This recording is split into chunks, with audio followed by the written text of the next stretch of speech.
Are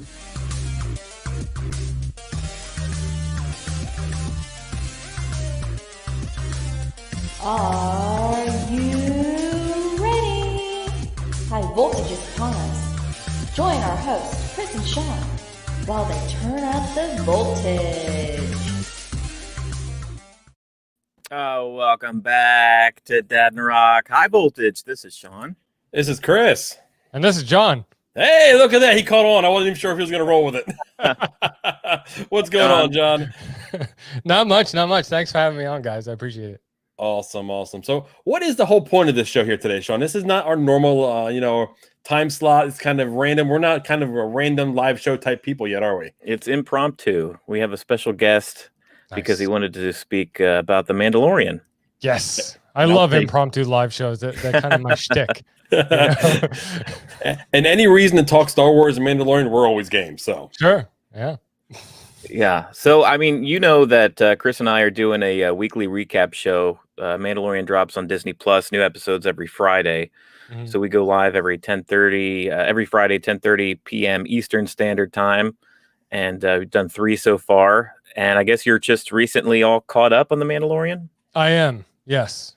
How'd that go? Binge watched every single episode the other day. My wife came down to the studio and I had it playing. And she's like, I thought you were working. I was like, I am. I'm watching The Mandalorian because, I need to get on Dadnarok to talk about this. Yeah. So, there you go. You were studying, cramming for your test. Yeah. Yeah. There's no pop quiz. Right. I don't think that would be very fair. Oh, you guys aren't going to quiz me? Oh, man. What's your Star Wars? I know a little bit, and I think I know the answer, but for the listeners, what is your history with Star Wars as a franchise? Were you a fan as a kid, or is it fairly a new thing? I was more of a Trekkie growing up. Yeah. My dad is a big Star Trek fan, and but I didn't get to see actually the movies, the original trilogy, until I want to say I was maybe 22, 23. Okay. So, I kind of caught on to it later in life. I mean, I guess you could say I seen the movies on television growing up. They always had them on. And I watched them, here and there. But, it wasn't until like my early 20s where I finally sat down and I'm like, all right, let me try to understand what's happening here because it's really cool, and I like the universe, and I like the whole kind of Western theme to it, as far as the deserts and on the planets go and everything. But, I don't have much of a background with it. Yeah. So coming into The Mandalorian, like I haven't even seen the new movies. After the original trilogy, I've never seen the other movies. Oh, so even like the prequel. Yeah, some people would argue that you weren't missing much, but right. Me and Sean talked about the most recent 3 that they put out. They need a little time to bake before I think people actually appreciate them for what they were. Yeah, it took 20 years for people to appreciate the prequels. The prequels, yeah, exactly. And I was in that category. I guess that's what happened in my case. It took me 20 something years to get to it, but I really like the series. I like the whole universe, the Star Wars universe. Yeah. It is totally different than Star Trek, but it's awesome. I mean, the space fighting and like ships and and then there's stuff on planets, on different planets, different aliens. It's I think it has everything really. Yeah, I love how like wide the actual universe is. Yeah. So I mean, there's even like the parts of the universe we know, and then there's stuff that's on the outer rim that we still don't know about. So they're even still building towards stuff that they can add to the the Star Wars world. Yeah. Which is always funny because I'm deep into the books. I'm actually deeper into the books than I think I am into the movies, and I enjoy like the TV shows and the books more so than the movies. Well, there are a lot of books, right? A lot of novels. Well, what I wound up doing is I hit a clean break. So when Disney bought them and Disney took over and basically took all the books that were pre-Disney and put them into Legends, I left all that out.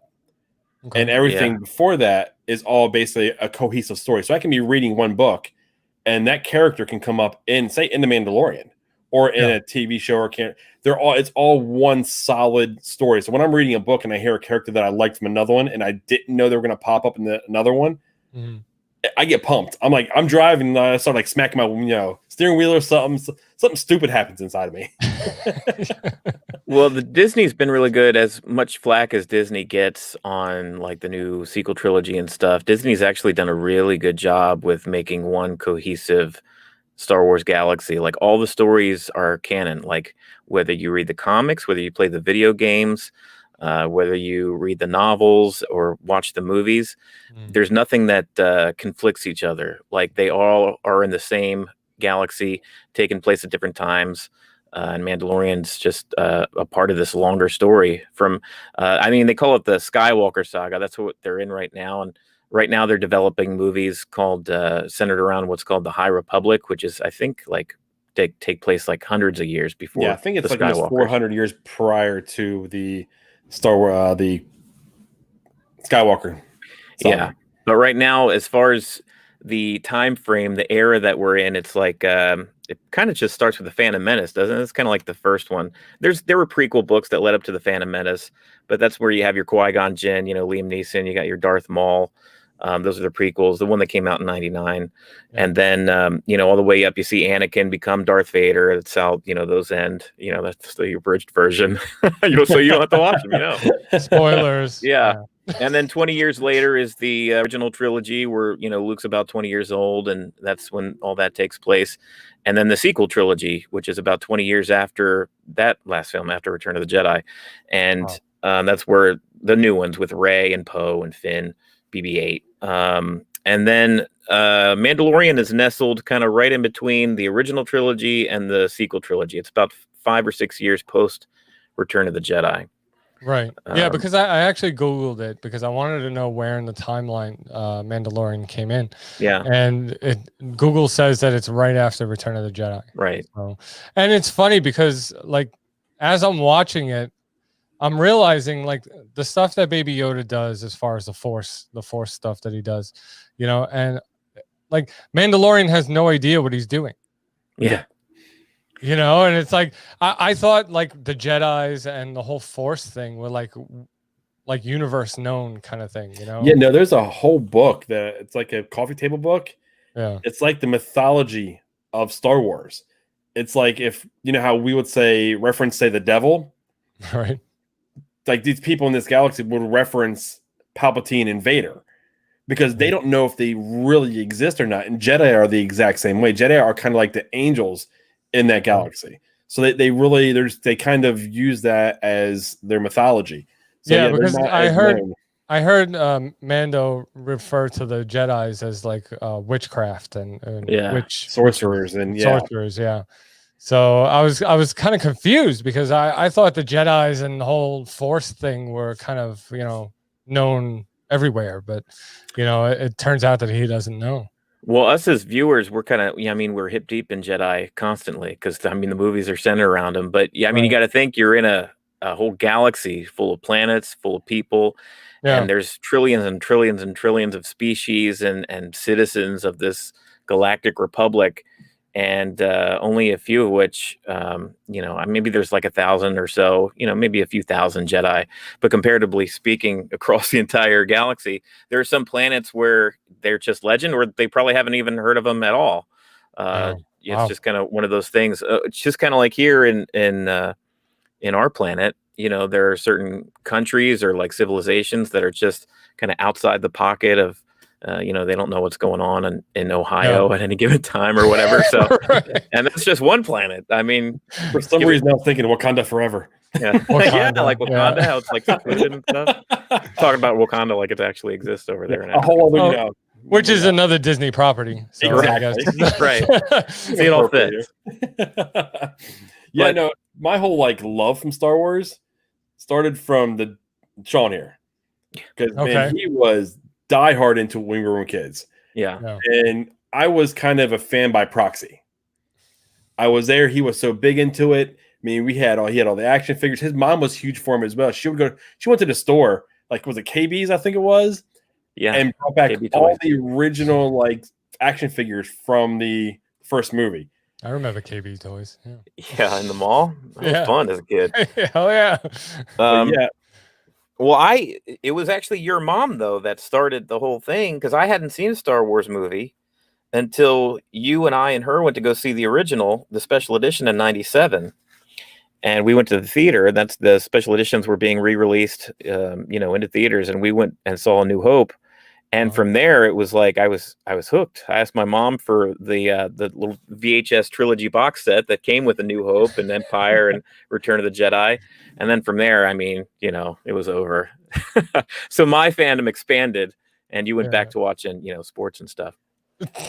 We're getting Toys R Us toys at midnight. There we go. Yeah, there she goes. It wasn't KB's, it was Toys R Us. Yeah, Toys R Us. But I mean, they're gone too, just like KB. Yeah, that hurts my soul. I know. But yeah, I mean, I was more sports. I was more football. I was more playing hockey, and he was a fan of those just by proxy.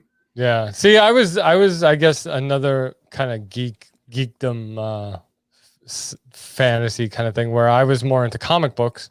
And my dad was trying to get me into Star Wars and Star Trek, And I remember when the new Star Trek movie came out in theaters, and my dad was like, "Come on, let's go." I'm like, "Nah," and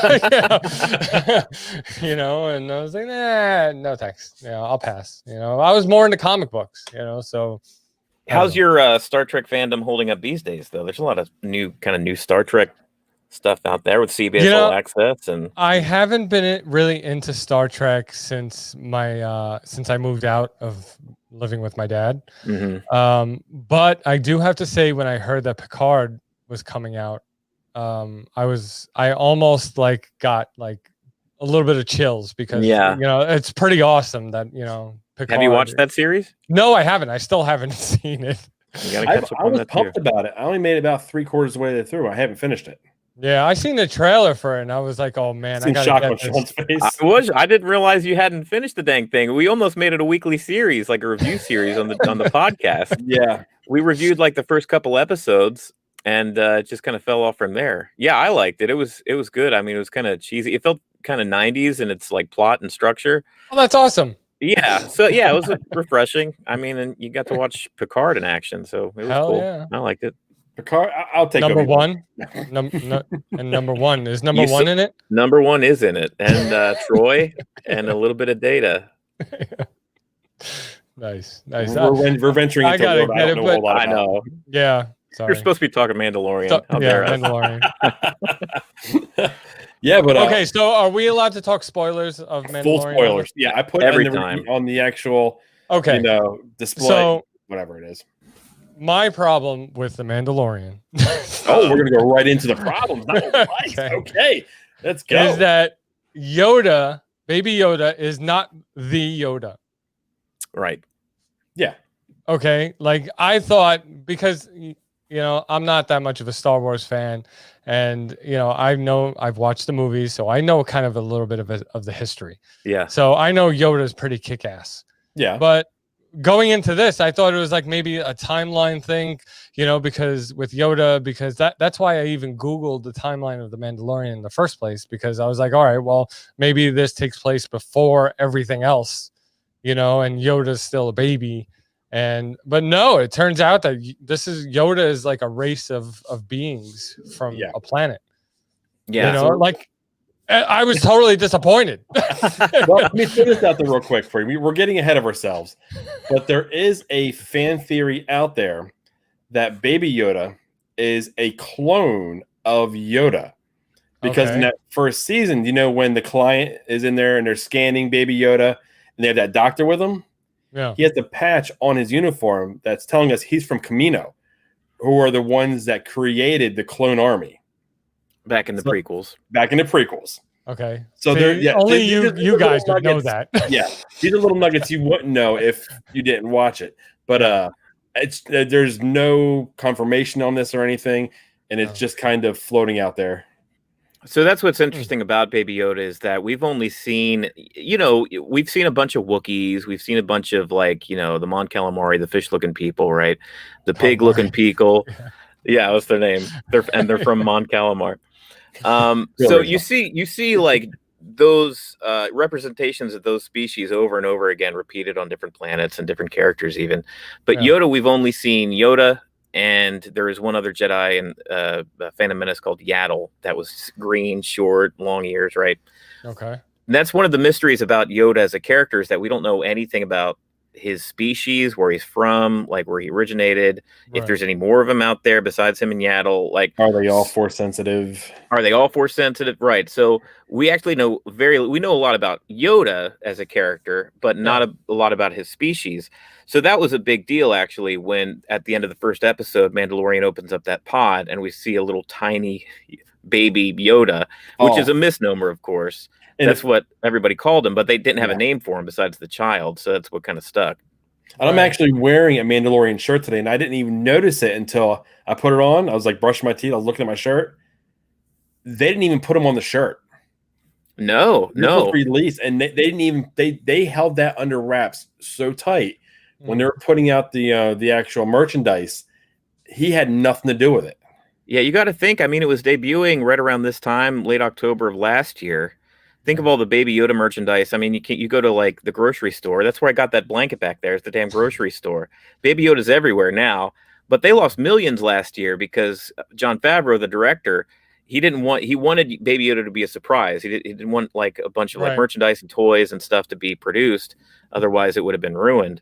So that was actually a big moment, and I'm surprised that Disney said yes, and they're like, okay, because they lost out on a ton of merchandise last Christmas season. Yeah, but think about it now, this Christmas season. Like I went to Target the other day. Baby Yoda stuff is all over the place. You can't miss it. No, you even walk into Lowe's or Home Depot and it's sitting there. Right. Yeah. It's everywhere. Yeah. My wife picked it up. We were shopping for the kids, and my wife picked it up, and she pressed the button to make him talk, and he made those googly noises that babies make.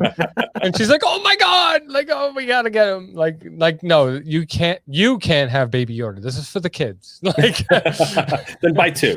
Yeah. I don't think Chris is a big fan of those googly baby noises. No, this season it's kind of creepy. I don't know if I'm. It's creepy. I love him. He's so cute. You might have posted, John, or I saw a meme somewhere. It was like it was just contrasting and comparing Baby Yoda to Gizmo, and they look almost the exact same. Yeah, that's right. Yeah, it was like they're the exact same, just like when you. This one's a little fuzzier. Yeah, when you copy the answers from the other kid, but change it just a little bit to make sure that people didn't notice. Right. So, I mean, these episodes were pretty scattered. I mean, it was the first season. There was like every episode was almost its individual episode. Was there one that you liked more than another, or one that stands out? I like the episodes that build on the Mandalorian history. I like those that build on his rules and his lifestyle. I like in season 2 when he met up with the new Mandalorians on the ship. When he met up with Bo-Katan and I like that episode because it shows a little bit more into his history and the way his I guess race of Mandalorians grew up, opposed to how this other kind of way of Mandalorians rule. I mean, as far as, like taking off the helmet, kind of thing. And this was the first time that we've ever seen like Mandalorians not remove their helmet. Yeah. Like it was never a thing in Rebels. Mm-hmm. It wasn't a thing within Clone Wars. So we've seen Mandalorians in the past in other, in other areas. Yeah. Even Jango Fett. I mean, you don't really know. The general public doesn't really know that. It just kind of whether it's up for debate whether he's an actual real Mandalorian. But back in the prequels, I mean, he was taking his helmet off all the time.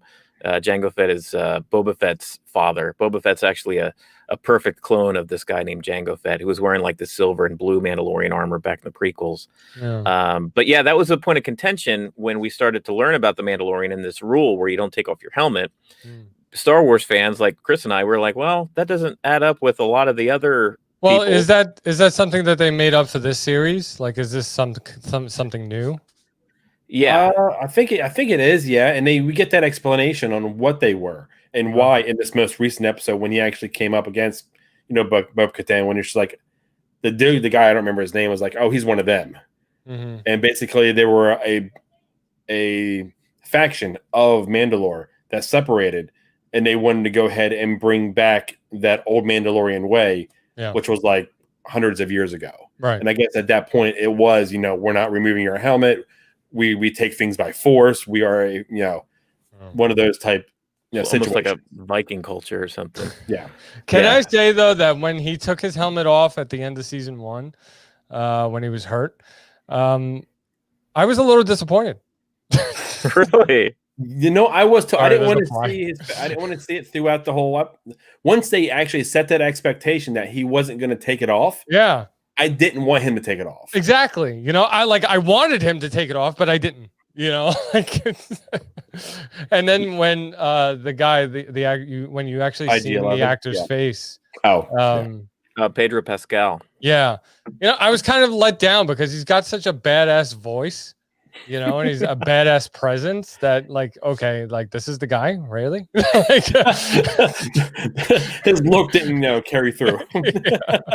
Did you watch Game of Thrones at all? Some of it, yeah. Okay. Pedro Pascal was in a season of that. He was the guy that had the spear that fought in that tournament on behalf of Tyrion when Tyrion was arrested. Pedro Pascal was the guy who had the spear, the sun spear, whatever, and he fought for him. Yeah, and he ended up having his head crushed by the mountain. That was Pedro Pascal. That was a gruesome scene from the eyeballs in, man. Well, he learned from it. Now he keeps his helmet on all the time, so his head can't get crushed. There you go. That is awesome. I'm trying to think what else as far as standalone or standout episodes. You mentioned what you didn't like about it here. You're kind of you're stuck in the same shoes that we are now. We're watching it week to week. I know you got to watch a lot back to back, and it's fun to be able to binge.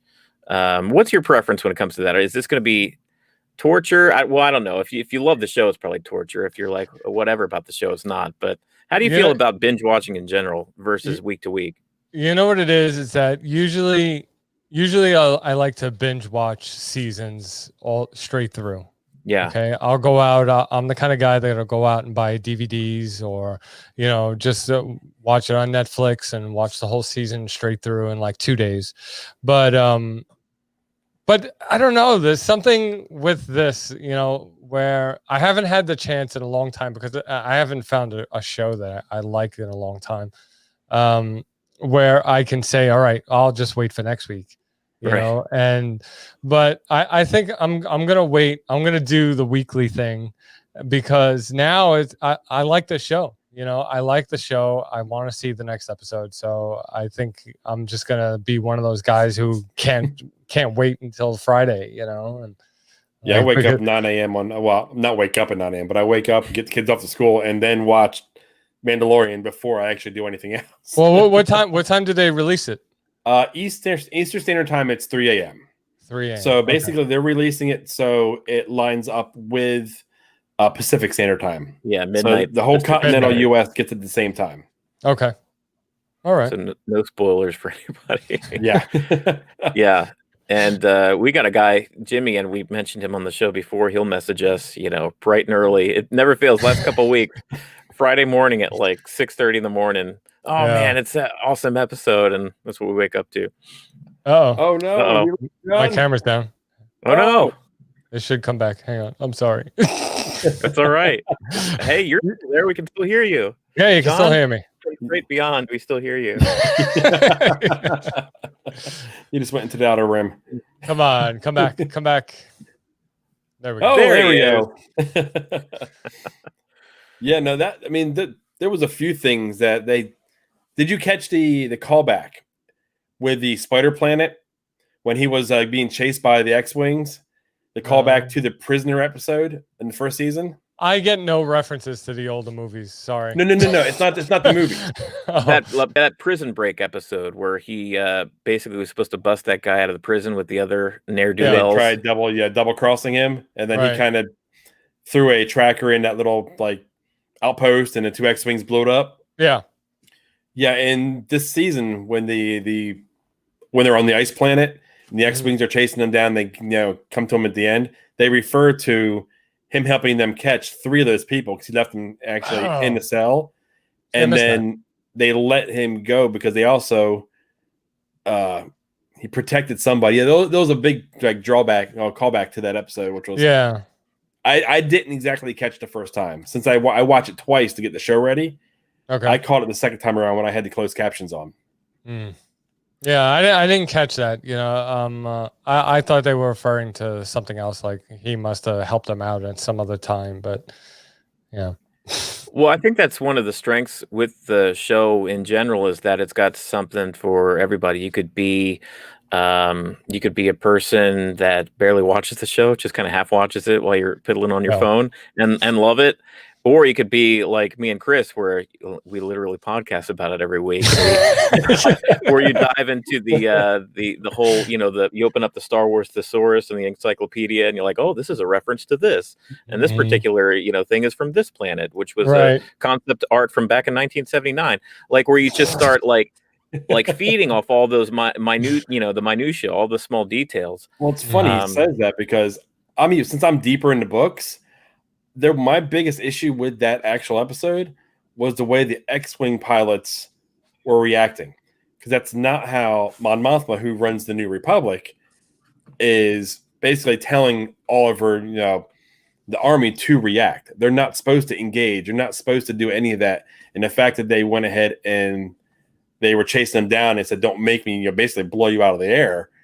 I was like, yeah, no, that's not quite the way things have been taught to this point. Yeah, so I think there's something for everybody, but Chris, maybe we'll find out more about these particular pilots. That's true. Yeah, Dave Filoni, who was actually the 2 guys that are kind of heading and show running this show right now, The Mandalorian, are Jon Favreau, which I'm sure you're probably aware of. He directed Iron Man, and he's done Swingers and all bunch of movies. He directed Elf. He's actually directed a couple this season. So he was the guy who he was able to push it through and get it done as far as a live action Star Wars show, which had never been done before. Right. And he partnered up with a guy named Dave Filoni. Dave Filoni is he's from Texas. He did a lot of work with like Robert Rodriguez and some guys like that.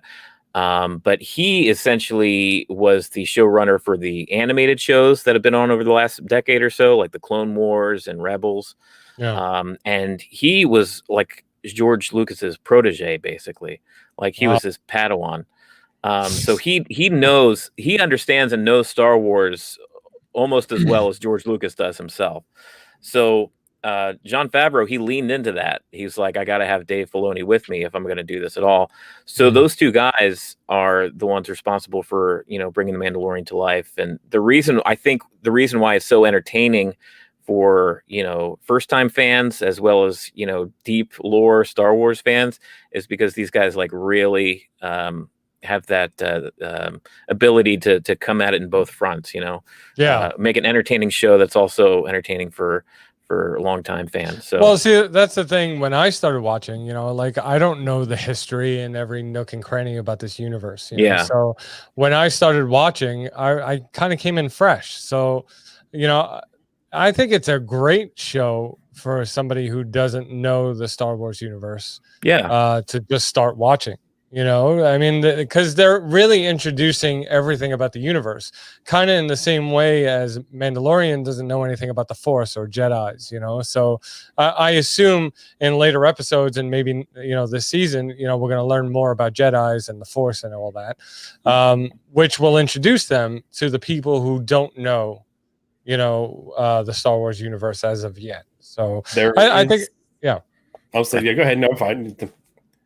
I was just saying, I think you're right. Me and Chris were smiling when you mentioned, I think we're going to learn more about the Jedi because basically there's, the plot is he's in search of the Jedi. He was given that decree at the end of season 1 to find his people, the Jedi, these sorcerers. But there's actually a character, and I'll give you a bit of spoilers. There's a character by the name of Ahsoka Tano. That's who Bo-Katan in this latest episode told Mandalorian to go find. Right. There's this Jedi named Ahsoka Tano on this planet that I forget the name of, and you'll find her, and she'll help you. So Ahsoka Tano was a character that was introduced more than 10 years ago in the Clone Wars. It was actually created by Dave Filoni. And this will be the first time that we see Ahsoka Tano in live action. They've already made the announcement that they cast Rosaria Dawson to be like in the big makeup. She's an alien, so she's got like the big, Twi'lek threads and stuff, and she's all like orange and has makeup and stuff. So she's an alien species, and we will see her at some point this season. I'll put it this way: I gave an audible clap when I heard her name. Yeah, I was like, I was pumped. There was 2 times in this last episode that I was like, they got something like directly out of me when we seen Bo-Katan, and then when we heard Ahsoka Tano's name. Now she was Anakin Skywalker or Darth Vader, his Padawan. Then she left the Jedi Order. She walked away. So it was a big story within Clone Wars on why she did. It's kind of deep to get into. But she'd have to kind of figure things out on her own. Yeah, only like 7 or 8 seasons worth of story. Yeah. So she's technically not a Jedi, but she's trained, right, basically as a Jedi. Yeah. Yeah, and if you think of this era, it's post Return of the Jedi, and Luke is trying to reestablish the Order. He blew up the second Death Star. Well, I guess Wedge did technically. Wedge and I heard he's like traveling the universe collecting relics. He's like an archaeologist or something. Yeah, he's just like doing his best to like make something out of nothing. Because the Jedi were wiped out from the Empire. So he's he eventually gets to the point where he trains his nephew Kylo Ren, and that's where the sequel book or the sequel movies take place. But yeah, the Jedi Order is like no more at this point right now when the Mandalorian takes place. So Ahsoka Tano, he doesn't have a lot of Jedi to choose from. It's pretty much either him or Luke Skywalker. Yeah. Because I came into this watching it, and I was like, all right, I'm going to see a lot of lightsabers. I'm going to see a lot of people using the Force, and there was none of that. You're not getting any. You get a little glimpse of it with Baby Yoda, which when he was doing it was awesome. When he lifted that mud horn up back when they were on Tatooine, which was awesome. Yeah, and the closest I got to a lightsaber was with Moff Gideon. Yeah, that's right. Yeah, with the saber. So which, by the way, he's kind of like, I'm not a fan of that actor either. Like what? The name Moff Gideon, like he should be badass, but the guy looks like a puny guy, and like. Well, that's basically falls in line with any of the Moffs within the Star Wars galaxy.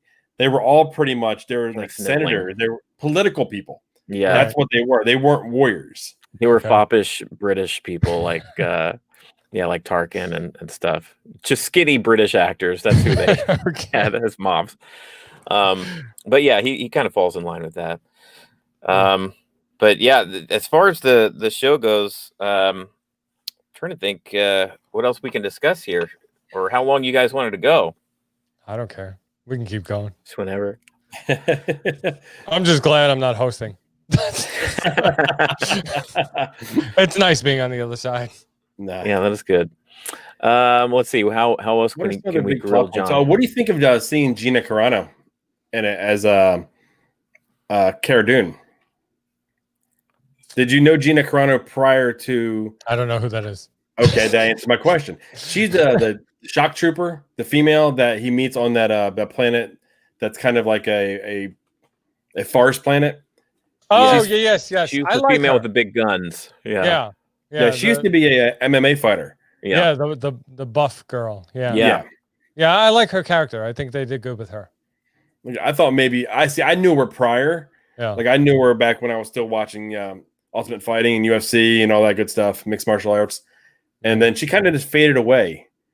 And then when you seen her pop up again in this role, it fit her really well. Yeah, no, I like her in the show. I like how she compliments Mando, and but there's some controversy with her recently where people like the audience, people are trying to get her fired because she liked some crap on Twitter or something. I seen something today about her liking an anti-mask tweet or something, or sent an anti-mask tweet. Like, who cares? She's good in the role. Like, I mean, come on, like. I know we get a little too trigger happy to we're in the cancel culture, right? So there's a ton of it's a Twitter thing mostly, I think. I mean, outside the Twitter sphere, this is where all this stuff originates in Twitter. Oh, we need to cancel this person because they liked a tweet that you don't agree with.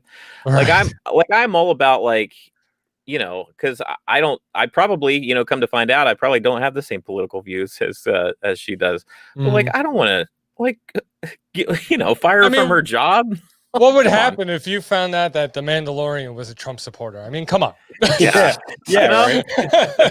For John Favreau, for yeah. So I mean, love Star Wars. Who cares? Just keep it to yourself. I like the show. Let's just continue. We were actually talking about that on our last show that we just released about Tim Allen, how we were able to separate, him and his shows. It's like, okay, I know we don't agree with him, or I know I don't agree with him, I should say. Right. But I can enjoy, Last Man Standing and what was the other one? Home Improvement. Yeah, I love Last Man Standing. That was a good show. My wife and I watch it all the time. I think it's still running, but I'm not sure when it's coming back. Who knows? Yeah, but they messed it up. I don't know. They recast one of the daughters. It's horrible. Mandy. Yeah. Wow. I was a Home Improvement guy. I never watched Last Man Standing. I did like Home Improvement though. Yeah, Home Improvement was good. But so let's talk about Baby Yoda and his little breakfast treats. The eggs? Yeah, the eggs. What do you think? Boy, there was an uproar about that, and I loved every minute of that. Num num num num num. That whole episode, I was like, "Oh my god, he's gonna eat the egg! Oh my god!" Like, and then she's gonna be stuck with nothing. They're traveling all this way to this other planet for the survival of her family, because she's got no other babies. And hey, where's all the kids? And Baby Yoda's gonna eat all of them. Why is Yoda like 3 times bigger? Just belching. But he's like a typical baby, where he puts anything in his mouth. Everything goes to his mouth and he touches things he shouldn't. It's typical baby. So just crunching on spiders and stuff too. That was a gross episode. We opened up that spider egg. Was a frog? Spider guts. It was a good thing that Frog Lady sat in that water, and spawned more eggs, because she got home and her husband would have been pissed. Yeah, where are all my kids? I think Mandalorian would have been pissed because he traveled all that way. Yeah, because then he would have had no information, because got her there, but cargo is not intact. And he couldn't use light speed or something like that. He couldn't. So I don't think that ship would have went in light speed anymore. Oh my god, up, dude. His ship keeps getting worse and worse every episode. Yeah.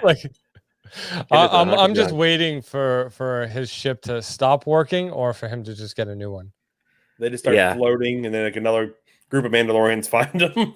Yeah. Go out of distress beacon. Because season 2, episode 1 opens up in space around that planet, and you just see his ship like drifting past, with the cargo bay door open, and his engine is sputtering, and he needs to patch it up with that expensive Lego set they have out now, the Razor Crest. Just go and buy that. I don't know if you can afford it, but those Lego sets are pretty expensive. I was in Target yesterday, and I seen a Darth Vader helmet, a life-size Darth Vader helmet in Lego. Okay, and it was $60. And I turned over to my wife, and I'm like, oh man, I gotta get this, because it was Darth Vader. It was they had just helmets. It was Darth Vader. It was a Stormtrooper helmet, and they also had an Iron Man helmet. Oh, so were they already put together? No. It was the box. Like, you've seen the pictures on the box, So it was just the Legos. You got to take it home and put it together yourself. I haven't seen the Vader one. I've got myself a Stormtrooper here. Yeah, that's the one. There it is. Okay, I was like, Darth Vader. No, you're gonna send me on a wild goose chase. Yeah, Target's got him. At least over here does. Yeah, so I'm looking at the Razor Crest, but that's gonna set me back $200. So I'm like, I don't know if I can do that. Definitely right now.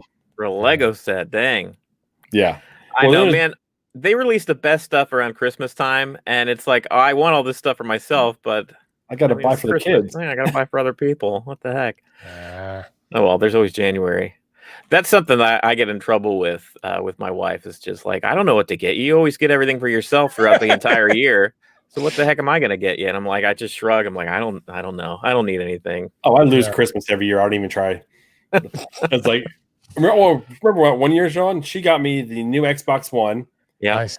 And we got tickets to go to Florida for spring training baseball. It's like, how the hell do I compete with that? Right. You can't. I'm just going to start waving the white flag on this Christmas. Here's some flowers, you know. Yeah.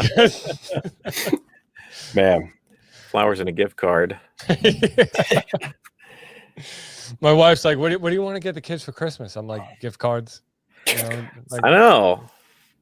I want to think about it. Well, Zach showed me, he had a catalog. He opened it up and he had about $1,200 worth of stuff on one page circled. He had the new Xbox. He had the PlayStation 5. I get this thing from Sweetwater. Okay. Oh, look at that. With all like podcasting and audio gear. And I went through it the other day and I started circling things. And my wife's like, what are you doing? I'm like, making my Christmas list. Started earmarking some things. Yeah. Yeah, I just told my wife, make it easier for us. I'd like an upgraded mic for the podcast. Yeah. I was like, I'll make it easy for you. Yeah. I don't know. I'm trying to get a new boom arm. I'm trying to get a new mic. I need a new camera. I don't know. There's a bunch of stuff. I'm like, I want everything. I want top of the line stuff. You know? Yeah. See, the thing is, what we want isn't good for Christmas because we can't. I don't want to ask for something that's going to cost like $300-$400. Yeah, it's like a car payment. Not realistic for Christmas. Yeah. Right. I'm not going to ask my mom or my in-laws, hey, can you buy me this $200 podcasting mic? Yeah. No. Right. Exactly. My mom has done the same thing. She's watching. She's like, what do you want for Christmas this year? I'm like, everything that I actually want is hundreds and hundreds of dollars and like a big purchase. Like I want an arcade for behind me and I want a giant TV to put over there, to complete my basement setup here. And nothing that you'd be able to provide. I'm sorry. But, if you want to buy me some sweatpants or something, go for it. Yeah. I know. I need to quit telling her what I want. And she's watching, so. I know. I don't know. Every year with me, it seems to be something different with whatever I'm into, So this, like last year was like tools and art supplies. This year, it's more like podcasting gear and more art supplies. So. Art supplies, dude, though. Speaking kind of that Mando sketch you put out there. Oh, yeah. Let's see it. Dude, that was awesome. Yeah, it's right here. See? Oh, yeah. That looks good. Yeah, that is awesome. So I sketched it out, the basic shape of him, and then I go in and do the details. Like even his helmet now, that's nowhere near done. So it reminds me of the original appearance of Boba Fett because he appeared on the Star Wars Christmas special, the holiday special back. Well, no, we're not going to speak of the holiday special. Yeah, but it was an animated thing even before Empire. Yeah, that's good. That's really good. You guys don't like Christmas specials? That one there is not the favorite amongst anybody. That one's an awful one. Christmas special. The other day, my family and I were sitting around eating dinner, and we were trying to think of a Thanksgiving movie that we could watch as a family. And I'm like, well, we could watch Charlie Brown. Charlie Brown has a Thanksgiving special. Like I wouldn't know of any other Thanksgiving movie, and nobody wanted to watch it. I was like, what the hell, people? He likes Charlie Brown. Did you see the news today? What? That somehow all these people complaining and whining and writing letters, they got their way. The Christmas special for Charlie Brown will be on TV. And I think the Thanksgiving one will be as well. That's good. It should be. Originally they weren't going to. They were just going to be on Apple TV Plus or whatever, and they were going to air on TV this year. Really? But they changed their minds. There was enough complainers out there. Yeah. Like that, there are like a couple of movies that you have to watch every season, and Charlie Brown, Home Alone, and Die Hard. So you're a Die Hard person. Yeah, let's hold on. Let's get John's opinion here. John, is Die Hard a Christmas movie? Yes. Yes, absolutely. No. 2 against 1. There's 2 against 1. There's nothing Christmas about Die Hard. Bathed in Christmas. It is on Christmas Eve. Ho ho ho! Now I have a machine gun. There's Christmas all over it. Sir, you are wrong.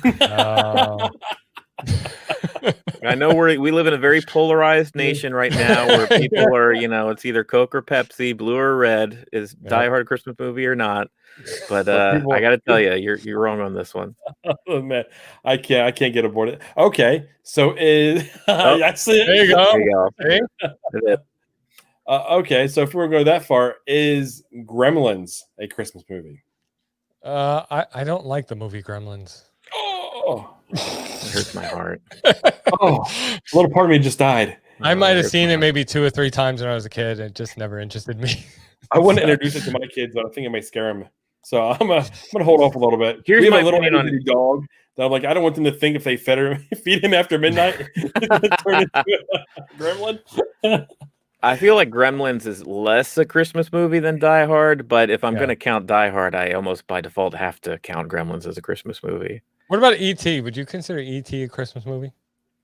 I wouldn't. No, I don't think that takes place around Christmas, does it? No? No, it's Halloween. Remember, they go trick-or-treating. Oh, right. Okay, yeah. Yeah. My bad. Yeah.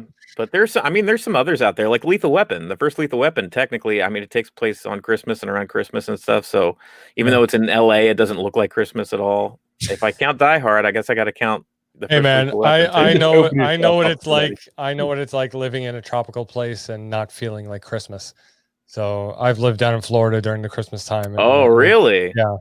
And it is like the total opposite of what it is like up north. Yeah, lights on a palm tree. Yeah, like 80 degrees outside. It doesn't even feel like Christmas. You're walking around in tank tops, going swimming. I'm like, no.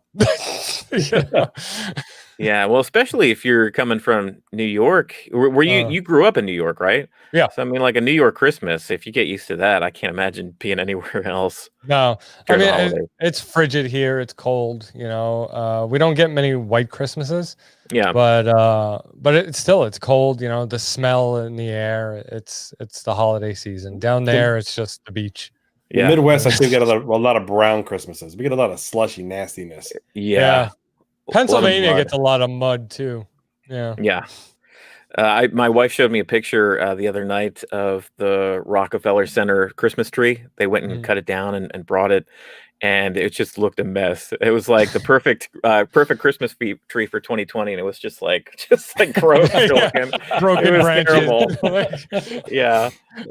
Apparently, they said because it was laying on its side for so long during the trip, it just the branches needed to come down and separate and look okay, but did not look very nice. Right now, it looked like one of those special trees.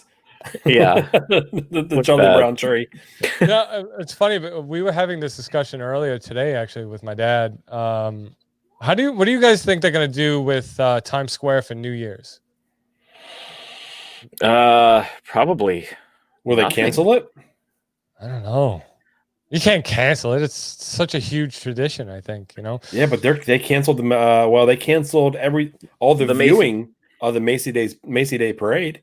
So they're going to have the parade, floats, but there's going to be no crowd. Yeah, there's no crowd whatsoever. Boring parade. Yeah.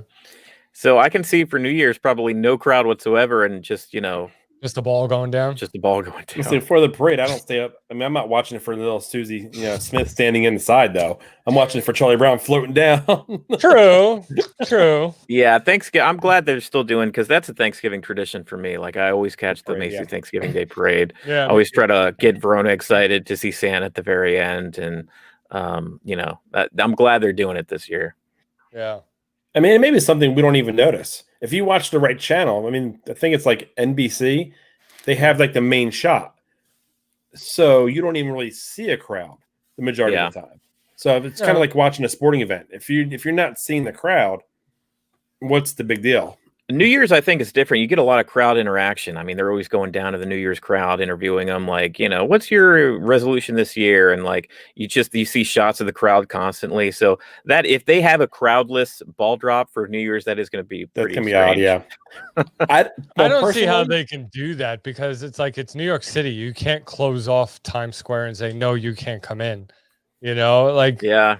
It's just there's way too many people. The demand is going to be like a riot, I think, if they try to close it. It's a good question. I don't know. It's a weird year, man. We'll see. Typically, I don't even see it. The music, I'm not up with music anymore, so I'm not listening to the music on oh my god, it makes me feel so old, dude. We should do a live stream for New Year's. Yeah, there you go. My wife will love that. Yeah, I was thinking the same thing. I was like, well, my wife be down. My wife would be in bed. Janessa will be sleeping. I can see it already. I'm usually to the point where I'm in bed because I don't even care anymore. I was thinking about putting together a special where I start the live stream at like 8 o'clock at night and then just keep it going until like 1 o'clock in the morning. If you do something like that, I think we'll definitely have time to at least pop in here and there throughout the night. Absolutely. Yeah. Now, the thing is, mandatory, you got to have drinks. Yes. Oh, yeah. It has to be a mandatory drinking show. You can't be sober, completely sober for the show. No, actually, I would love to do your like if you were just sloshed like halfway through. Hey guys, you should have been on Monday. Yeah. I did catch a little bit of that. Yeah. Oh man, you guys seem to be having fun. It was funny. Yeah, I called in because I was like, you know what? I can't have you be the only one of us to call in. So I called in, and then Brandon couldn't hear me. Yeah. So I had to call back, and I asked his car insurance was running out or something. The warranty on my car, yeah. Yeah, the warranty. I forgot the warranty. I was like, oh crap, it's something car insurance. I'm like, I have a 2004 Dodge Grand Caravan. I don't need warranty. I'm good. Yeah. Yeah, but somebody hits me, I don't care. Janessa actually was like, she was back here with Skylar. She's like, go in the bonus room. You're loud. And I was like, me in the bonus room from where I'm sitting is going to make absolutely no difference. So I stepped outside, and I was like, I'm getting cold. So I was getting ready to go. And he's like, I'm going to shoot you the link. I was like, oh, what the hell? I came back here. That's funny. But Chris, Brendan and I wound up getting off a little bit after you got off. But normally when Brendan and I start, it's like we stay on. We've done live shows for 4 or 5 hours. Holy God. Yep. That's a commitment. Yeah, and trust me, we are equally as drunk by the end. By the end of it. Eating your cookies. Yeah. Oh, he still has them at his desk. Oh, wow. I almost stopped by Kroger today to get a pack of them. It's so good. So good. You know, I'm sorry we got off the topic of Mandalorian. I figured we weren't going to talk about Mandalorian for an hour with you, John. No offense, but your Mandalorian knowledge is surface level, and I think we got what we were going to get out of you.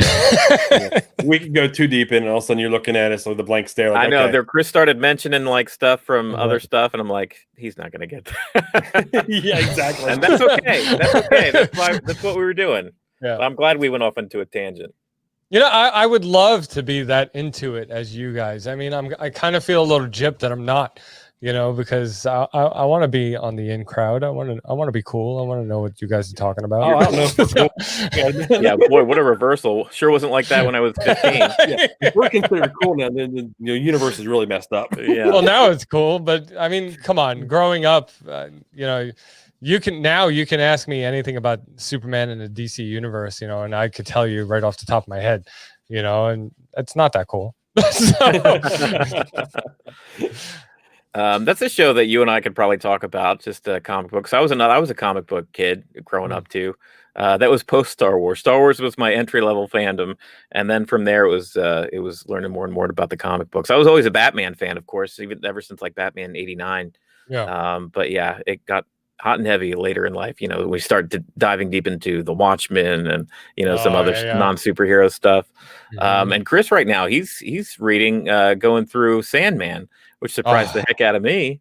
That's a good series. The audio version that Amazon put out was amazing. So I had to go out and I got I couldn't get the first book yet, but I picked up the second book. Okay. And it's almost, if you listen to the audio version, it's almost word for word. I mean, they took basically Neil Gaiman's the novel basically and put it in audio form. And I'm taking my time reading through it. I found myself reading it in the voices that I know, and then enjoying the actual artwork. I'm not getting through it as fast as I thought I was going to get through it, just because I'm soaking it in. Because I'm trying to think while I'm reading it, did I see the same thing that he was trying to paint in my head in what he put on the pages? Yeah, right. And so far, it's spot on, and it's amazing. And what I was thinking the whole time when I was listening to it, I was like, this is already set to be like a Netflix show. Sure. Yeah. And I think it was in development at one point a couple years ago, but it's actually they've cast the Sandman. They're actually moving forward with. I don't remember exactly who it was now, but they've already actually cast the main character, Morpheus. So I'm pumped. I want to see. Jared Leto, right? I No. think Jared Leto is playing Morpheus. Oh, he's playing. You mean the vampire guy? Morbius. Yeah. Yeah, there's a whole trailer and everything for that, and it just got punted because of COVID. That was almost a year ago. Yeah. That was almost a year ago when that came out. Yeah. But Sandman is part of the Vertigo universe, right? I think that's right. Yeah. Which isn't that like an offshoot of DC? Yeah. Vertigo. Yeah. So I love Sandman. John Constantine. I love Constantine. Yeah. Constantine. That's a great series. I like what they did kind of with Constantine in the shows and the live action shows, but like he's such a badass in the books. I heard that Keanu Reeves is actually pushing for a sequel to his movie that he made years ago, which came out with like no fanfare when the first one came out. It was just like people, blink and you miss it, and it was before like the Marvel movies and everything superhero related was so popular. But now it's got like this cult following where people are like, "Oh man, have you seen Constantine?" Like they love that movie. I loved the Constantine movie for one thing. Okay. And it was the fact that they let him smoke in the movie. Yeah. Okay. They don't let you do that anymore. No, they don't. It's against the rules. The censors and all that. They don't let you smoke in movies anymore. Right. But I think the Constantine was one of the last few movies that they let you do that. And I think because John Constantine smokes, it was a big, huge thing about his background, right. And I thought it was a great movie. I didn't care so much that Keanu wasn't blonde, because he's supposed to be blonde in the books. But the movie was still awesome. I loved it, and I really hope that they make a second one. I really do. Yeah, they're working on it. I think we live in a great time with all these different like streaming services where they're just so desperate for content. Yeah, where they're just anything. I've seen a trailer for Swamp Thing. Yeah, you guys remember that? Yeah, I remember. Where'd you? Yeah. Oh, no. See, I'm gonna search that out because I is Swamp Thing Vertigo too? Yeah, yeah. I remember. Well, they had the movies back in the '80s. They were kind of like schlocky and stuff, but done pretty well. It was just a guy walking around dressed in seaweed. I was like, a ghillie suit. And a ghillie suit. Yeah. Well, DC Universe, that streaming service that was specific to just DC Comics. They made like season 1 of it. It's funny. They made an entire season of the show, and then after they aired like the second episode, they were like, "Oh, this show's canceled." So they haven't even like done. They weren't done even airing it, and they were like canceling it already. But yeah, I guess that may be coming back too. Oh man, I love comic book movies. I love what they're doing especially with the big characters, with Flash, with the TV series. I loved how they crossed over the movie with the TV series, and DC Universe. I think they have to get smarter with all their different universes. Yeah, because they can really utilize them all within one media. You know what I mean? Because they can take the movie universe and put it on television, and vice versa. And like they're bringing back Michael Keaton as Batman. Yeah, that was awesome to hear. And that's all because Flash in this new Justice League movie is traveling through the Speed Force, and he's going to alternate timelines. And and Michael Keaton's Batman is going to show up in the Justice League movies as kind of like a mentor. You're not really going to see him in the bat suit. He's going to be more like Batman Beyond kind of thing. Yeah. So it's going to be awesome. Yeah. After that DC show we did with you, I went on to HBO Max, and I found out is it Batman Begins, the animated one? Batman. Oh, what? Batman Beyond? Batman Beyond. Batman Beyond. Yeah. Yeah. I'd never seen it before. Oh man. I sat down. I love that show. I couldn't stop watching it. I was like, okay, I can't run into the next one. So I was like, okay, I'll finish the next one. I knew nothing about Robin, the girl. It's set in the future. It's set in the future where the Batman that we all know, Bruce Wayne, is old now. Yeah, and there's a new Batman that he hired, Terry McGinnis. That's a kid, and there's a new bat suit and everything like that. And Bruce coaches him from the Batcave as he fights crime. So it's awesome. No, we're talking about a different one. Oh, you're talking about, well, yeah, John's talking about Batman Beyond. I think you're talking about Frank Miller's Dark Knight Returns. Oh, the Dark Knight Returns. That's what Chris is talking about. That's what it is, yes. Where he's still old. He's old again. It's old Bruce Wayne. Yeah. But he's very crunchy and he's very like pissed off and he fights Superman and See, I have a love-hate relationship with that book. Okay. Yeah. Because as an artist myself, I hate the art. I don't like the art. And if I don't like the art, I really don't like the book. But it's a great story at the same time. Yeah. You know, so The Dark Knight Returns with him being old and fighting Superman and everything, it was a great premise, and I loved the story arc of the book, but I hated the art. Yeah. And you might like to check out the actual DC animated version of it they put out then, because they try to make it look a little bit like the art that's in the books. Yeah. But it all looks very polished too, because it's something they put out on DVD. Yeah, because they realized that the original art was crap. Yeah. But that's one of the perks about HBO Max, and I actually haven't, because it's not on Roku, I haven't checked out HBO Max here in a bit. I think they may have just fixed that. Well, it's coming out on Amazon devices, but not on Roku yet. I think something about Roku. Maybe it was a way to sideload it. Yeah, maybe what I've seen. It's on the way, but I remember when I first checked out HBO Max, they had kind of a snippet, kind of a sampling of all these DC animated films. Yeah. But I thought they were all going to be on there. I was so excited, and I was so disappointed when they weren't. DC animated movies are killing it. Okay, DC is killing it as far as the animated series goes. The movies, not so much, but the animated movies, awesome. Yeah, totally. Even this new series, the Harley Quinn show, that I haven't checked out yet, but you keep hearing all kinds of good things about the Harley Quinn animated show that they have on HBO Max too. Yeah. So yeah, you're right. The films, it doesn't seem like they know what the heck they're doing. Yeah. But maybe they'll steer I don't want to man. I hate to put it down, because it's like I love Henry Cavill as Superman and Ben Affleck as Batman. Ben Affleck's Batman, I think, is amazing, but the storyline and the way they're doing it, I don't know. Yeah, that's a bit of a mess. It's kind of all over the place. Yeah. Yeah, I don't have a whole lot to add here, so I'm just along for the ride on this one. Well, Chris hasn't checked out a lot of the DC movies, right? You haven't seen Wonder Woman or Aquaman? What are you, a Marvel guy? Come on. I'm more of a Marvel guy, and the reason I'll say this: what Marvel did was brilliant in my mind. They hooked me. They hooked me early. Yeah. They hooked me with Iron Man. They hooked me with the Hulk movie when they threw back out Iron Man 2, and all of a sudden they start throwing those things that connect all the movies, and I was enjoying them at that point. And Sean, I've told Sean this, at a certain point, I was over it. I didn't care anymore. It was like the post-first Avenger. By the time Avengers Age of Ultron came out, you were like, eh. But I was so invested in the movies. Nah. Yeah. I was like, now I just got to see it through. Right. I got to finish this, just to see what happens. Decade-long, journey I've been on now. Yeah. And I mean, it paid off at the end.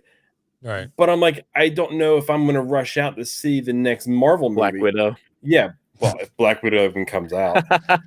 My problem with Marvel was that I'm like, number one, how do you not even own all the properties to all your characters? Spider-Man. Yeah. Spider-Man. See, you guys X-Men. know what I'm talking about. Yeah. X-Men. Daredevil. X-Men. Okay. But, yeah.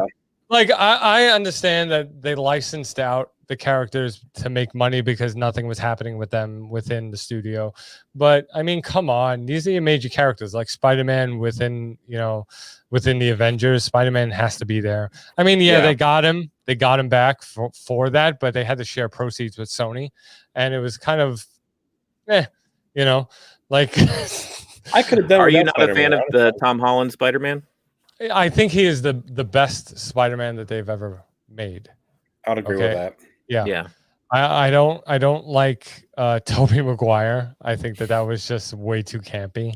Yeah, especially the third one. That was cringy. Yeah, with him as like Venom and all that dancing on the street. Yeah. No, that was horrible. No, like I'm embarrassed, and I it makes me want to just leave the show right now. It's just like I think Tom Holland is the best Spider-Man. I like the fact that he's still kind of placed in high school, where Spider-Man is supposed to be. Yeah. I like that we just kind of skipped his origin story. It's like you guys know that he got bit by a spider. His Uncle Ben died. Great power, great responsibility. We all know that. We don't have to rehash the Batman thing over and over and over again. Yeah, and we kind of pick it up where Tony finds him via YouTube clips or whatever, the Spider-Man of New York. And it is cool. I like it quite a bit, but they do have, and I get your point. That was frustrating, especially those first 10 years as they were kind of going through and telling the Avengers story. But they do have them all now. They have all the X-Men. They have the Fantastic Four. I mean, even with Hulk, there was a problem. Harry Newton and Joan Jr. or whatever his name was, the first Hulk. Yeah. Ooh, Henry Newton Jr. Yeah. Who was that? Lou Ferrigno? Lou Ferrigno, that was it. Yeah. Yeah. It was the one from the 70s. And they had Eric Bana was the Hulk in that first Ang Lee movie. And then I like that movie. I liked it. Okay. Yeah. It was a weird one. It's a weird one. The Ang Lee one, that was kind of a weird one, man. It was strange. Who did the actor's name? Edward Norton. Yes. Norton, yeah. That was one of my favorite ones that played Hulk. I like the recent guy that they have now, the new guy. Mark Ruffalo. Mark Ruffalo. But it's a whole different Hulk. Yeah. I mean, they're completely separate. Like one can't play the other. You know what I mean? Each actor is like addressing that character differently. Yeah. Yeah. But it's just I think that Marvel did a better job in their cinematic universe than DC did, but DC has they have the capability to do so much better than Marvel because I think their characters are better. Well, Chris, you know how we love how Star Wars in all the different mediums, like in the video games and the comic books and, the TV shows and the movies, it's all one connected thing. Yeah. With DC, their multiverse is kind of ingrained in the whole thing. Like the DC multiverse is like, it came from the comics. It came from a storyline called Crisis on Infinite Earths, where that's kind of like a built-in function of the DC universe. So, I mean, you can take that, and we've talked about this before, but you can take that idea and like make video games out of it. Just like how Sony is putting out these Spider-Man games and the Avenger games. Why don't the Xbox should grab up some DC properties and make they already have kind of. I mean, you've got like the Arkham games. You can consider the Batman from the Arkham games like Earth 17 or whatever, and then Michael Keaton Batman is Earth 89, and they have this kind of thing built in already to where you can interconnect all these different versions of all their different characters. And it would make sense, and you could have them visit each other for special events and stuff like that. But that would take somebody steering that ship over at Warner Brothers, and they don't have anybody that's nobody has a clue. Is that good? Right? No, they don't have a Kevin Feige. Okay, like you can say like, "Hey, John, what's your favorite Green Lantern? Do you like Green Lantern?" And I'm like, "Yeah, I love Green Lantern. My favorite Green Lantern's Hal Jordan." Yeah. And you can be like, "Well, who's that?" Yeah, who's Hal Jordan? But because then you have Hal Jordan, you have Guy Gardner, you have Kyle Rayner, you have John Stewart, so there's a whole bunch of different guys because Green Lantern is a core. It's like an army, you know, but I hate to say this, but I actually enjoy that hokey movie. What, the Ryan Reynolds one? As bad as it is, I almost think it's one of those movies that it's so bad that it's enjoyable. In brightest day, in darkest night. Yeah. You refuse to watch Wonder Woman, but you like the Ryan Reynolds. I heard Zack Snyder is bringing him back as Green Lantern in his Justice League movie. No way. That's what I heard. He's moved on to Deadpool now. I don't think he'll ever wear that CG green suit again. I don't know. Yeah, I think he should know better. I mean, after the success he's had with Deadpool. Yeah. I don't know. I think it's in his contract that being that he's Deadpool for Marvel, that he can't work in DC universe. Kind of a non-compete type thing. Yeah, that would make sense. Yeah. We're at such a weird point right now with all of these because I mean things were striking hot there with especially with like the Marvel movies. I mean there were 10 years leading up to the two Avengers, you know, there was Endgame and everything kind of came to a culmination, and they had this natural breaking point where they're like, okay, well, we did all that the first 10 years. Now we're getting ready to move on to all this other stuff. And then COVID happens and everything's just halted. Like nothing, even the Disney Plus shows like WandaVision or whatever, it's like constantly being delayed. They can't seem to get a start on it. And DC was the same thing. It's like, well, we're kind of trying to see what we do. We put Wonder Woman out. We got a cast of different things out, and they started to announce things like, okay, we're going to make a Flash movie with Michael Keaton, and like we're going to start to do some like interesting things. And then COVID happened, and like they couldn't get their foot off the ground. And it's just we're just in such a weird, interesting time where we're like going to get like these new, interesting things.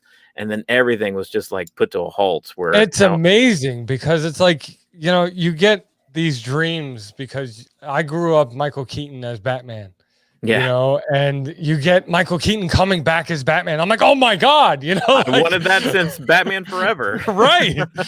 You know, like the hell with Joel Schumacher. Yeah. Like, you know, like I'm like, oh my God, you know, Michael Keaton's coming back, and it's a total geek out. And it's kind of like you guys, like, I mean, it's kind of like you guys geeking out that you see Han Solo and the Mandalorian kind of thing, you know, like, you know, it's kind of that kind of thing. And I'm just, and things are being postponed and just canceled. And because I seen the crossover they did with the Flash TV show, where they had the Infinite Crisis, where the Flash from the Justice League movie came on the TV show, and I thought it was amazing. It was, you know? It was amazing. And then John Wesley Bishop or Ship, whatever his name is, who played the Flash from the 80s, from the 90s, the 90s, you know, of the Flash, was in the Flash as the Golden Age Flash. I'm like, oh my God. You know? Yeah. It was I actually loved the Flash TV show the first few seasons, and then I kind of strayed away from it. But I did watch that scene that you're talking about where Ezra Miller showed up. And I forget his name. Who's the kid who plays the Flash now? Ezra Miller. There's Ezra Miller. Oh, Grant Gustin, who's the guy on TV. Gustin, He looked at the Flash and he called him the Flash. Right. And Ezra Miller's Flash hadn't been called the Flash yet. So he was like, the Flash. Oh, that's a cool name. I think I will go by that. Like, oh, that's how he gets his name, kind of thing. Yeah, you know? from the guy on TV. Yeah, that kind of stuff. They could be doing that stuff across the board, and you guys like you and me would be like, "Oh my God, that's so crazy and great." And they have the ability to do that. They just can't. They can't capitalize on it. No. You just sparked something in my head. Now it's completely off topic. Back to Star Wars, but you were talking about how like seeing Obi-Wan in the Mandalorian. Right. Yeah, he was seen walking around the Mandalorian set in his full getup, his Obi-Wan getup from the first set of the movies. And we're on Tatooine a lot, and he's having a spin-off movie. What if that wasn't accidentally done, and we'll get like a silhouette of him before they actually start shooting his show? I would freak, like you said, I would freak out. Guys, I have to take a bio break. I'll be right back. Okay. All right. Let's play our Poddex commercial, or what do we got here? We got no ads to play. Nah. How much longer you want to run? I probably got to. I want to start wrapping up here. Yeah, probably not a bad idea. But well, you know what's funny? I mean, Obi-Wan. You know, at the point of the Mandalorian, like Obi-Wan's a Force ghost. He's been dead a while. Oh no shit! Yeah, it'd be Alec Guinness, and he would be a blue ghost. Okay, wow. Never mind. Unless they're at some kind of flashback or something, maybe I could see them leading into the Obi-Wan show in some way, some form or fashion, though, because that seems to be what their next project is going to be. Yeah. So maybe we'll get a flashback. I don't know. I don't think that's done on accident, though. I think that Right. I mean, he just happened to show up on the set. Yeah, and plus it it's just leaked out to the media, and yeah, it's them drumming up interest in the Obi-Wan series. Right. It's just how they're gonna do it. I can't believe we've had 2 or 3 consistent viewers here. Yeah. Hour and 14 minutes. We've been going for a while. Thanks for watching, folks. Yeah. Once we're done here, if you could throw together maybe a little thumbnail. Yeah. And I can finish that. I got our little Christmas lights video up. I saw that. I watched it already. It's good. Dude, I was so angry with that video. Why? I had so many other shots and angles and everything from my GoPro and everything. And iMovie kept on giving it like red, and I would clip out, and I got to the point where I just started deleting clips. I was like, I'm done. Oh. I'll make it a little more condensed. Yeah. So was it everything from your GoPro or just some things? Some things, GoPro and phone. So that far out shot was my phone the majority of the time. And then on the roof shots were my GoPro. And I think I used my GoPro in a couple other areas. So I used it in a few different ways. Oh, it ended up being pretty good. I liked it. I thought it turned out good. I was disappointed because I knew how much better it could have turned out. But I was also thinking maybe it's for the best because it trimmed the video a little shorter.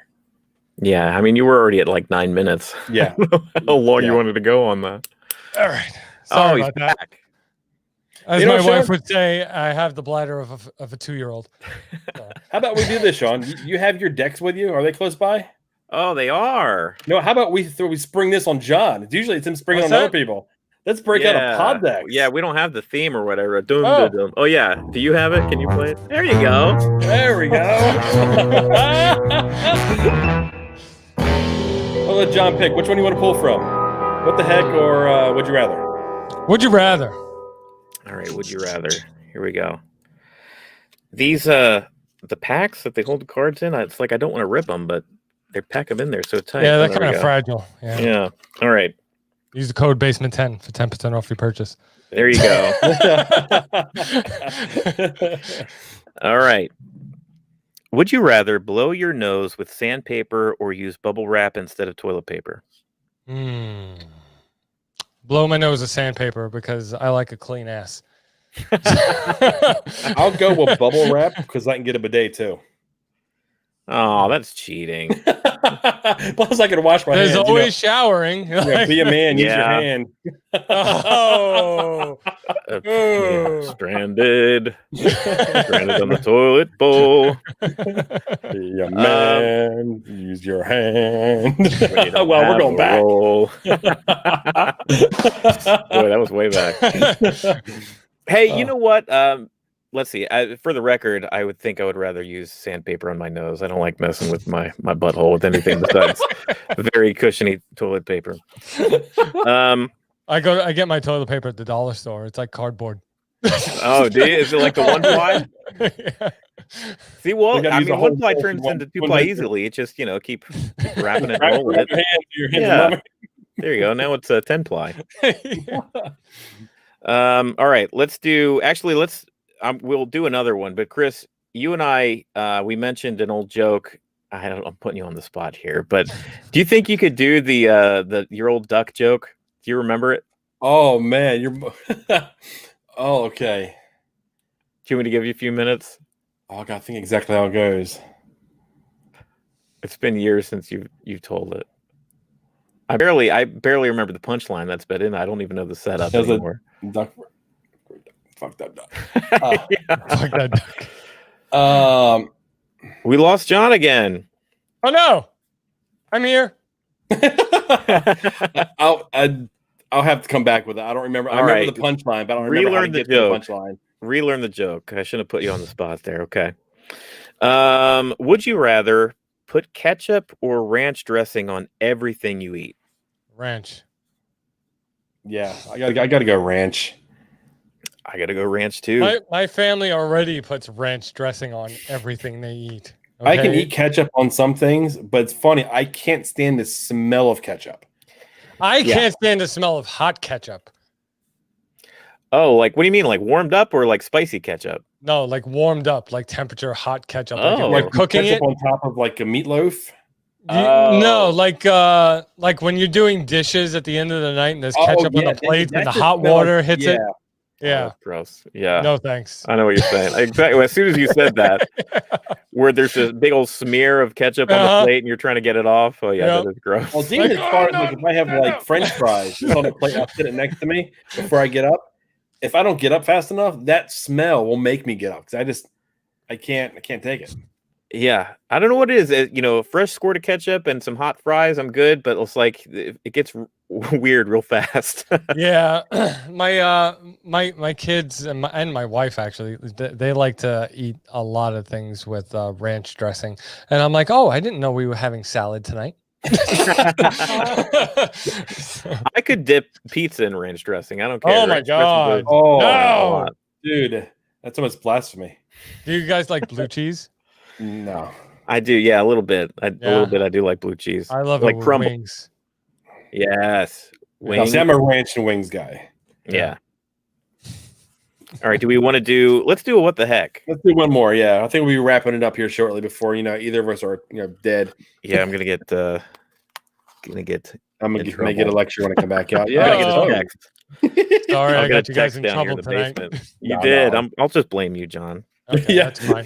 You can't get in trouble from our wives. Yeah, everybody does anyway, so it's okay. All right, let me pick from the middle of the what the heck deck here. Mm-hmm. If you were a villain or criminal mastermind, what would your calling card be?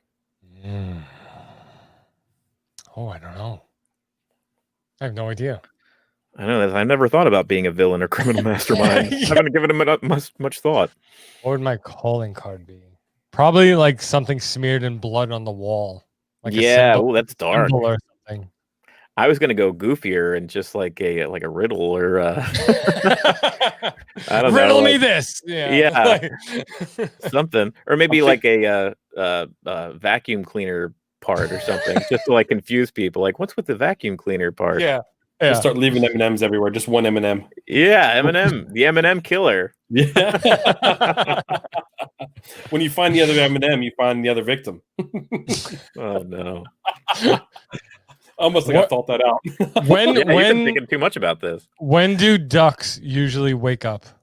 At the crack of dawn. Damn it! Isn't that frustrating, John? That's happened to me. So he's got like books and he's memorized them. I can't give him a joke that he doesn't know the punchline to. Oh, our whole joke off. I was like, I felt Sean just kind of getting more and more like, damn you! He's like, I sat back to think of one, and just me sitting back to think, he thought I knew the punchline. Why did the duck join the baseball game? Why did the duck join the baseball game? I don't know this one. To make a foul shot. Is that the? That should be basketball. Did it say baseball? I don't know a foul shot in baseball. I know a foul ball. Give us one more. Are you on a site? Yeah. Let's see. Oh, there's the wife. Tell her it's my fault. Where do ducks go when they're sick? To the duck tour. To the duck tour. It's so bad. I like that one. Did that go over your head? It's so bad. No, I got it. Oh, okay. I thought you were like thinking like duck tour. I was thinking, how can we give crickets? No, I'm just kidding. Yeah, these are cricket worthy for sure. What do you call a duck that loves fireworks? A firequacker. Something like quacktacular. All right. I like that one. Jimmy thought we didn't get that foul joke. Foul is another name for water bird. Duh, Chris. You didn't know that?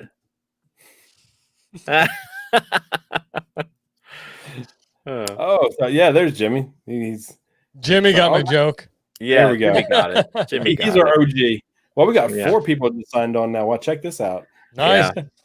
Well, how do we wrap things up here, gentlemen? I think it's about that time. Let's do this here. Okay, so the whole purpose of the show was, talking about Mandalorian, and we went way off the rails on that. But yeah, that's okay. What's your overall thought of the show, where you're at now, and maybe going forward, since your fresh eyes are on it? I love the show. I can't wait until Friday for the next episode. I think the Mandalorian is pretty kick-ass, and I love how he just goes around taking names. But I think it's great. I think it's great for any newbie coming into the Star Wars universe. I think they're introducing characters easily, and especially because the Force isn't even known to him or Jedis and all that. Yeah. So it's kind of like you're getting an introduction to Star Wars, and so I love it. You got a new fan here, and I'm gonna watch every week now. Awesome. Well, I think it's what do you say, Sean? It's a good spot for us to go ahead and sign off for the evening. Yeah, I think we're done. Thanks, John, for joining us. Yeah, John, where can we find you? Thank you for having me. I run a couple different shows. I run a show called The Basement Surge with my co-host Frank, which is basically a general discussion comedy show. So tune into that every Monday. We put out new episodes. Over on YouTube or on everywhere. YouTube, everywhere. Spotify, Apple Podcasts, Stitcher, and that's iHeartRadio.com. TheBasementSurge.com is our website. So go check it out. We're literally all over the place. Awesome. Yeah. Well, thanks for joining us, John. And thanks for having me. 10:30 on Friday night. Well, I guess we'll see you guys then. Yes. See you then.